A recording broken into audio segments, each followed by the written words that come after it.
Pour ne rater aucune de nos vidéos, n'oubliez pas de vous abonner et d'activer la cloche. C'est le moment d'accueillir Michel Soudès, rédacteur en chef adjoint de Politis. Nous reviendrons sur leur dernier numéro paru cette semaine, consacré aux emplois fictifs du RNFN, une tradition de père en fille, c'est le combat de l'info.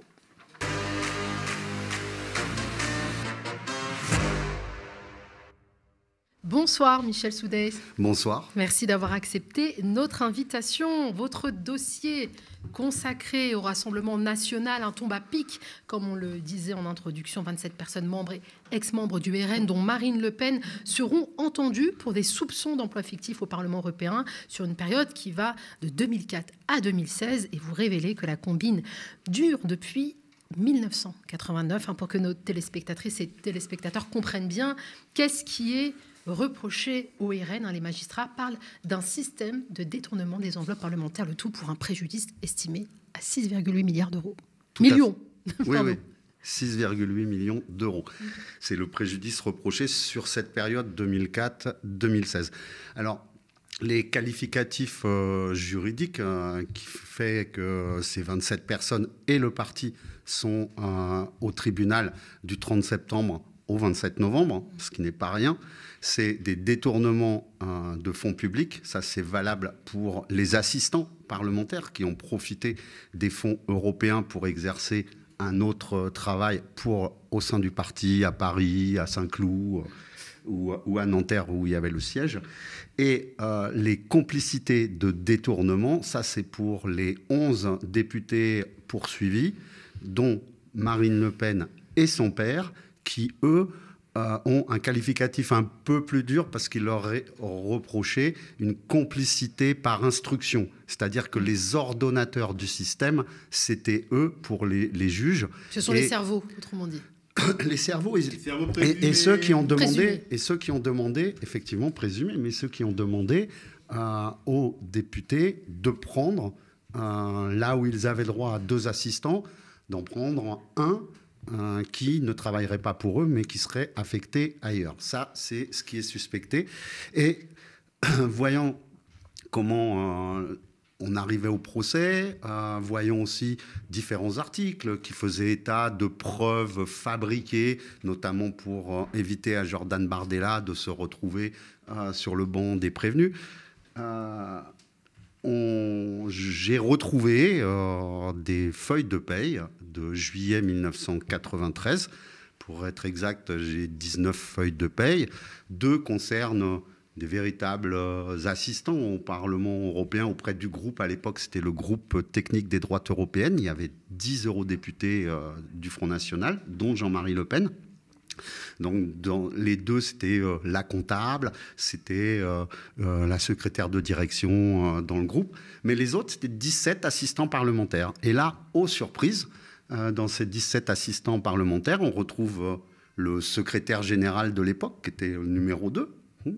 De fait, même s'il était en concurrence avec Bruno Maigret, qui avait un autre service, la délégation générale, le secrétaire général dans un parti, c'est celui qui anime, qui dirige les fédérations, qui nomme des secrétaires départementaux, des responsables locaux. C'est celui qui va régulièrement sur le territoire rencontrer ses cadres ou autres, qui fait en fait tourner la machine. Comment pouvait-il être assistant parlementaire européen ? C'est une question que je lui ai posée et de manière assez étonnante, il ne se souvient pas d'avoir été assistant. Je parle de Karl Lang, effectivement. Oui, il a un certain âge. Non, il n'a pas. Michel. Ça fait 5 ans qu'il est retraité de la politique et quand il dit « pensez bien que j'ai pas envie de me souvenir », effectivement, il a été viré comme un malpropre du Front National en fin 2008-2009, là, où il avait créé un embryon de parti, le Parti de la France, qu'il a fini par abandonner parce que ça ne marchait pas électoralement. Mais pour bien montrer l'importance de ces financements, il y avait donc Karl Lang qui était un des 4 membres du bureau exécutif. On a une toute petite structure qui gérait le parti avec Jean-Marie Le Pen, Bruno Maigret, Karl Lang et Dominique Chaboch, vice-président en titre. Et lui aussi, il était assistant parlementaire, bien qu'ayant fait une belle carrière dans les centres commerciaux. Alors lui, je n'ai pas pu le joindre, il est décédé en 2005. Mais il y avait aussi l'adjoint de Karl Lang, au secrétariat général, sa secrétaire, que maintes fois j'ai pu croiser dans les locaux à l'époque où j'étais ce qu'on appelle un rubricard sur le Front National, c'est-à-dire à cette période dont je parle. Il y avait aussi 3 secrétaires nationaux. Il y avait le chef de cabinet de particulier de Jean-Marie Le Pen, le directeur de la communication qui était notre attaché de presse qu'on voyait tout le temps s'occuper du parti et de Jean-Marie Le Pen, bien évidemment, à Paris, puisqu'à ce moment-là, le Front National avait des locaux dans le 16e arrondissement, dans une petite rue un peu privée qui s'appelle la rue du Général Clergerie, où ils étaient un peu à l'étroit. Et alors, ce qui est assez curieux, je donne les chiffres dans l'article, c'est que si on fait la somme de ce que les fonds européens ont versé pour ces 16-là, puisque ces 17-là dont je parle, on a au final, sur une année, 3 fois ce que le Front National, à l'époque, déclarait auprès de la Commission nationale de financement et des comptes des partis politiques comme masse salariale. Donc on voit bien que, et encore, je n'ai pas la totalité des assistants parlementaires. Donc tout ceci aurait permis aux partis de faire travailler des militants sans avoir à débourser le moindre centime. Ce préjudice, on l'a dit, est estimé à 6,8 millions d'euros pour la période de 2004 à 2016. Mais si l'on remonte à 1989, alors, le montant devrait sans doute être plus important. Certes, mais si le tribunal s'est arrêté à 2004, c'est parce qu'il s'attache à des faits non prescrits. Tout ce qui est prescrit, évidemment, la justice n'a plus à le voir. Donc ils ne répondront pas effectivement de ces dépenses-là pour des raisons de prescription, oui. Mais on peut quand même faire une estimation ou pas? Non, c'est difficile de faire une estimation. Toujours est-il que sur tous les bulletins de paye, il est écrit à quelle date la personne est rentrée en fonction. Et comme le groupe technique des droites européennes a été créé à l'été 89, beaucoup sont rentrés en fonction à l'été 89. D'autres plus tard, comme le directeur national adjoint du FNJ, qui est rentré, lui, quand il a été nommé en fonction à la direction nationale du Front National de la Jeunesse. Donc, globalement, quand même, en année pleine, ça représentait beaucoup d'argent. Plus de 3 millions de francs pour ceux dont j'ai eu connaissance, puisque les bulletins de paye ont un numéro d'ordre. J'ai dit j'en avais 19, et les numéros d'ordre que j'ai vont de 1 à 35. C'est-à-dire qu'il y en a 16 dont je n'ai pas les bulletins parce que on ne me les a pas remis à l'époque. Alors vous révélez que ce sont des cadres très importants du parti qui sont impliqués dans ce qui serait, si la justice venait à faire une lumière définitive sur l'affaire, un gigantesque scandale de détournement de fonds, le plus grand. Alors, la discussion que j'ai pu avoir avec Karl Lang est intéressante. Enfin, elle donne un peu une idée de ce qui s'est passé, puisque lui-même a été 20 ans député européen et il l'a été jusqu'en 2009. Après, comme il avait été exclu, il n'a pas été réélu. Il expliquait ce que les juges disent aussi, c'est qu'en 2009, le Parlement européen met un peu d'ordre dans un système qui était quand même relativement artisanal, où on laissait aux députés nationaux la possibilité de s'organiser. Donc, le Parlement européen instaure un statut du député européen et un statut des assistants parlementaires, beaucoup plus strict. Et donc, on a, puisque je parle quand même, les juges faisaient état d'un système centralisé, structuré, avec une gestion pilotée par les dirigeants. En 93, manifestement, c'était le cas.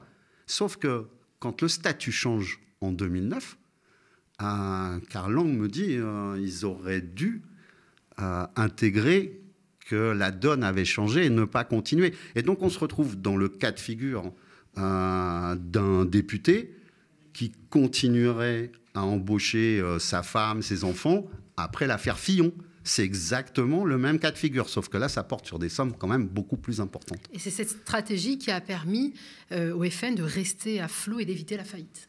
Alors oui, Pour ce qui concerne la période sur laquelle vont se pencher les juges, il faut savoir qu'après l'échec électoral de 2007, notamment à la présidentielle, puis aux législatives qui ont suivi, le Front National se retrouvait extrêmement endetté. Et dans un mail qui est dans la procédure, le trésorier Vallerand de Saint-Just expliquait à Marine Le Pen que l'année précédente, en 2013, il dépassait les prévisions de 100 000 euros tous les mois. Et donc, ce n'était pas viable, sauf à faire des économies sur le Parlement européen. Ça sera au centre des débats dans le procès, vraisemblablement. Mais ce que je rapporte aussi dans l'article, c'est que en 1993 et la période 89-93, le Front National était un peu dans une situation similaire. Entre 1986 et 1988, il avait 35 députés, avec des assistants qui vont avec. Il perd les élections, les élections changent, c'est plus la proportionnelle, ça redevient le scrutin majoritaire, et ils parviennent uniquement à faire élire une députée qu'ils perdent aussitôt puisqu'ils sont en désaccord avec elle, c'était Yann Pia. Donc, dans cette période, le financement public des partis politiques avait été instauré par une loi de mars 1988, mais sur cette première législature, le financement était attribué uniquement aux partis qui avaient des parlementaires à l'Assemblée nationale et au Sénat. Donc vous aviez un parlementaire, vous touchiez de l'argent. À partir de des législatives de 1993, la loi avait été changée pour permettre aux partis ayant présenté 50 candidats d'obtenir un financement public. C'est la première partie du financement public que l'on connaît actuellement. Et comme ça se manifeste toujours avec un effet retard, ce n'est qu'en 1994 que le Front National a eu le droit à cette partie de financement public, même s'il n'avait pas d'élus à l'Assemblée nationale. Et à ce moment-là, il touche 36 millions de francs de mémoire, ce qui représente une grosse somme par rapport à beaucoup plus grosse que les 3 millions de francs que dépensaient les assistants parlementaires dont je parle dans l'article. Alors comment expliquer que ce parti qui critique souvent l'Europe et ses institutions se serve dans les caisses de l'UE? C'est assez paradoxal et voire hypocrite. Alors, c'est effectivement un peu un paradoxe, mais en même temps, je pense que ce n'est pas tout à fait le seul parti politique à être contre l'Europe et à envoyer des députés européens, donc à avoir des assistants parlementaires. Après, c'est quand même un parti qui dénonce beaucoup les fraudes, en tout cas aux allocations. Ça, c'est autre chose. Alors, les fraudes aux subventions publiques, il n'y a pas de problème. On peut être contre l'Europe, ou en tous les cas telle qu'elle mène sa politique, et être au Parlement européen. Encore faut-il y mener un travail. Or, sur cette période dont je parle, comme les périodes récentes, on a bien vu que les députés du Front National puis du Rassemblement National ne menaient pas un véritable travail. Enfin, en tous les cas, ils ne sont pas connus pour leur rapport, ils ne sont pas tellement connus pour faire des propositions. Jordan Bardella. Et Jordan Bardella est souvent absent, donc c'en est le meilleur exemple. Le RN donne aussi des leçons de morale en politique depuis des décennies. Est-ce que cette affaire peut décrédibiliser ce parti-là, ou bien ses électeurs y verront une forme d'acharnement judiciaire un peu complotiste? Là-dessus, on est quand même bien renseigné par d'autres faits antérieurs. Il y a eu l'affaire des kits de campagne qui étaient facturés à tous les candidats aux élections législatives de 2012. Un système financier extrêmement opaque où il y en avait qui se servaient au passage en détournant les remboursements de l'État. Et le procès a eu lieu. Les protagonistes, dont le Front National, ont été condamnés en première instance, en deuxième instance, et le 19 juin, la Cour de cassation a maintenu complètement ces condamnations. Premier effet que j'avais noté à l'époque, quand le Front National est condamné, sur la plupart des chaînes d'infos, silence radio. Il suffit que Marine Le Pen décide de faire une conférence de presse sur un tout autre sujet, voire pour dénoncer la fraude sociale, comme elle l'avait fait une fois. Les projecteurs sont braqués dessus et on ne parle pas du résultat du procès, ce qui est quand même extraordinaire.